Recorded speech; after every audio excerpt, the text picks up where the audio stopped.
Welcome back to day 222 of our Bible in a Year reading plan.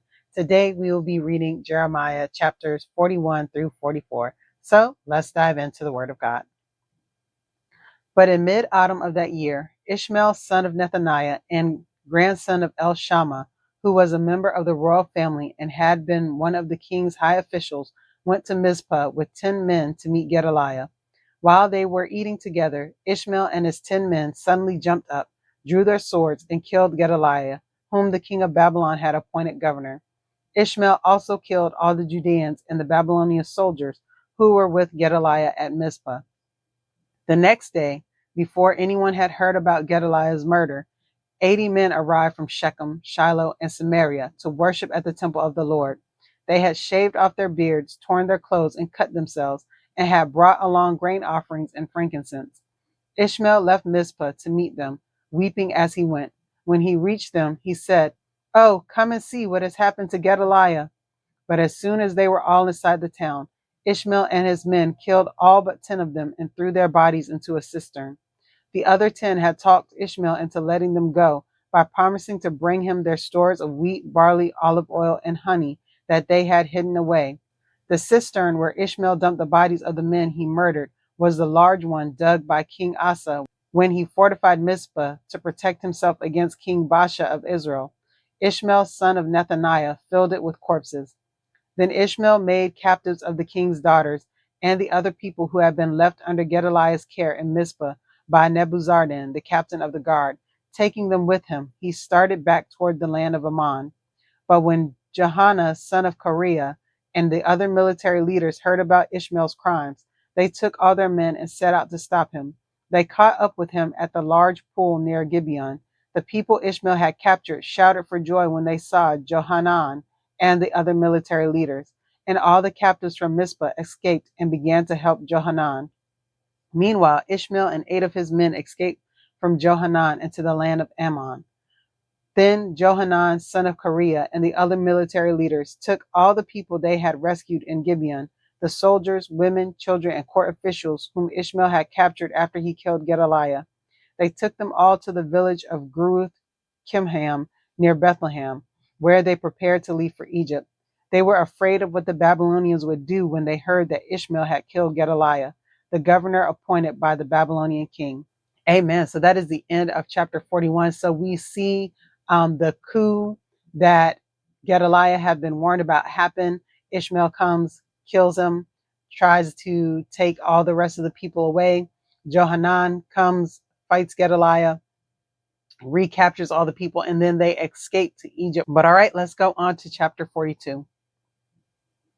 Then all the military leaders, including Johanan, son of Kareah, and Jezaniah, son of Hoshaiah, and all the people from the least to the greatest, approached Jeremiah the prophet.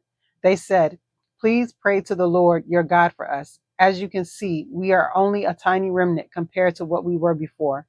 Pray that the Lord your God will show us what to do and where to go." "All right," Jeremiah replied. "I will pray to the Lord your God, as you have asked, and I will tell you everything he says. I will hide nothing from you." Then they said to Jeremiah, "May the Lord your God be a faithful witness against us if we refuse to obey whatever he tells us to do. Whether we like it or not, we will obey the Lord our God, to whom we are sending you with our plea. For if we obey him, everything will turn out well for us." 10 days later, the Lord gave his reply to Jeremiah. So he called for Johanan, son of Kareah, and the other military leaders, and for all the people from the least to the greatest. He said to them, "You sent me to the Lord, the God of Israel, with your request, and this is his reply. Stay here in the land. If you do, I will build you up and not tear you down. I will plant you and not uproot you. For I am sorry about all the punishment I have had to bring upon you. Do not fear the king of Babylon anymore, says the Lord, for I am with you and will save you and rescue you from his power.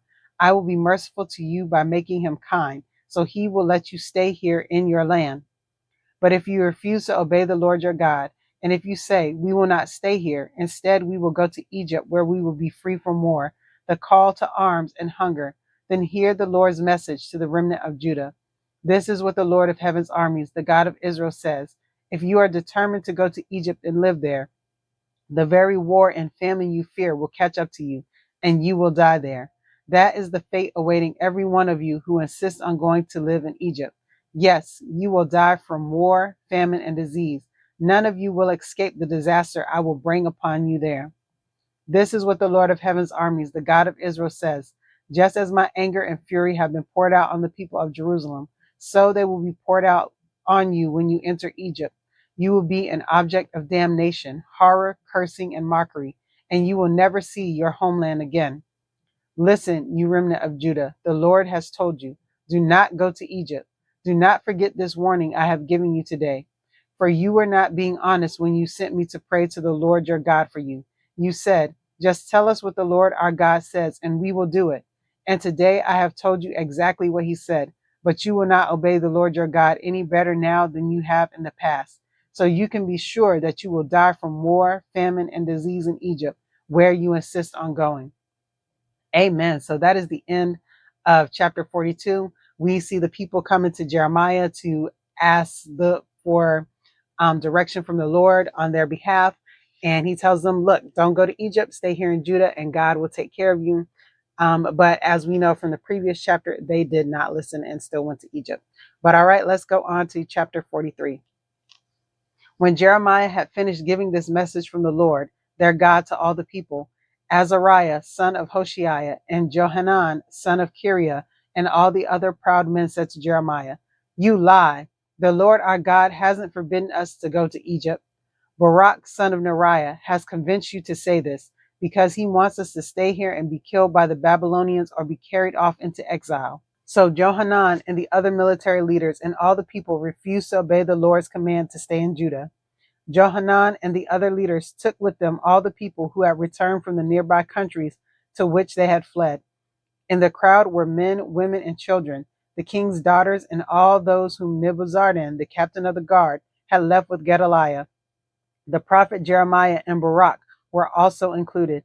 The people refused to obey the voice of the Lord and went to Egypt, going as far as the city of Taphanes. Then at Taphanes, the Lord gave another message to Jeremiah. He said, while the people of Judah are watching, take some large rocks and bury them under the pavement stones at the entrance of Pharaoh's palace here in Taphanes. Then say to the people of Judah, this is what the Lord of heaven's armies, the God of Israel, says. I will certainly bring my servant Nebuchadnezzar, king of Babylon, here to Egypt. I will set his throne over these stones that I have hidden. He will spread his royal canopy over them.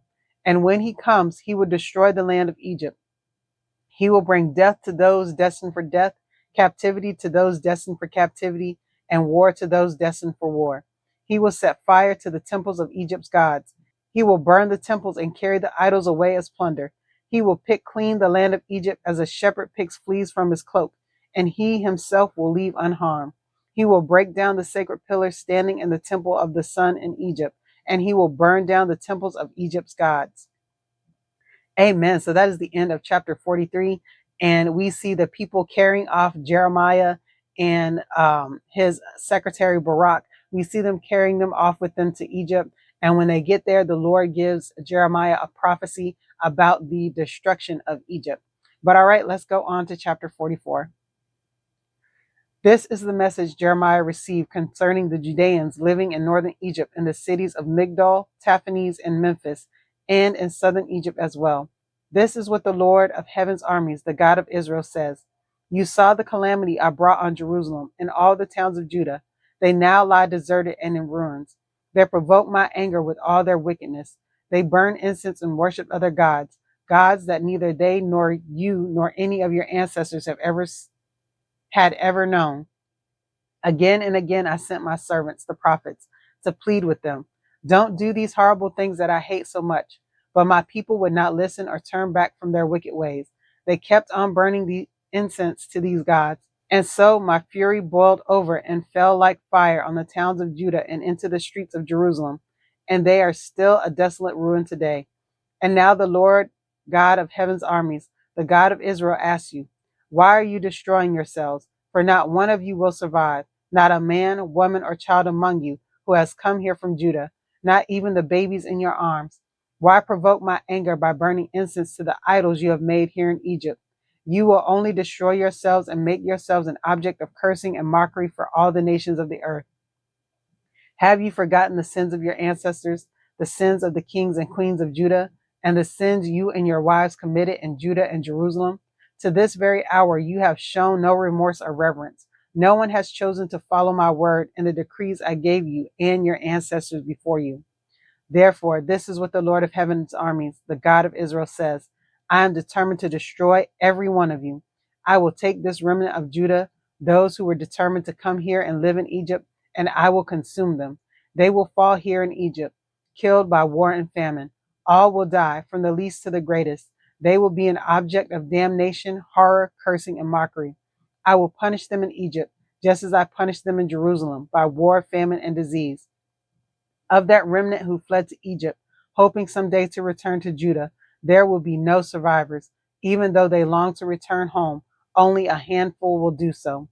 Then all the women present and all the men who knew that their wives had burned incense to idols, a great crowd of all the Judeans living in northern Egypt and southern Egypt, answered Jeremiah, We will not listen to your messages from the Lord. We will do whatever we want. We will burn incense and pour out liquid offerings to the Queen of Heavens just as much as we like, just as we and our ancestors and our kings and officials have always done in the towns of Judah and in the streets of Jerusalem. For in those days we had plenty to eat, and we were well off and had no troubles. But ever since we quit burning incense to the Queen of Heaven and stopped worshiping her with liquid offerings, we have been in great trouble and have been dying from war and famine. Besides, the women added, do you suppose that we were burning incense and pouring out liquid offerings to the Queen of Heaven and making cakes marked with her image without our husbands knowing it and helping us? Of course not. Then Jeremiah said to all of them, men and women alike, who had given him that answer, do you think the Lord did not know that you and your ancestors, your kings and officials, and all the people were burning incense to idols in the towns of Judah and in the streets of Jerusalem? It was because the Lord could no longer bear all the disgusting things you were doing that he made your land an object of cursing, a desolate ruin without inhabitants, as it is today. All these terrible things happened to you because you burned incense to idols and sinned against the Lord. You have refused to obey him and have not followed his instructions, his decrees, and his laws. Then Jeremiah said to them, including the women, listen to this message from the Lord, all you citizens of Judah who live in Egypt. This is what the Lord of heaven's armies, the God of Israel, says. You and your wives have said, we will keep our promises to burn incense and pour out liquid offerings to the Queen of Heaven. And you have proved by your actions that you meant it. So go ahead and carry out your promises and vows to her.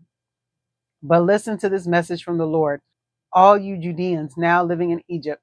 I have sworn by my great name, says the Lord, that my name will no longer be spoken by any of the Judeans in the land of Egypt. None of you may invoke my name or use this oath, as surely as the sovereign Lord lives. For I will watch over you to bring you disaster and not good. Everyone from Judah who is now living in Egypt will suffer war and famine until all of you are dead.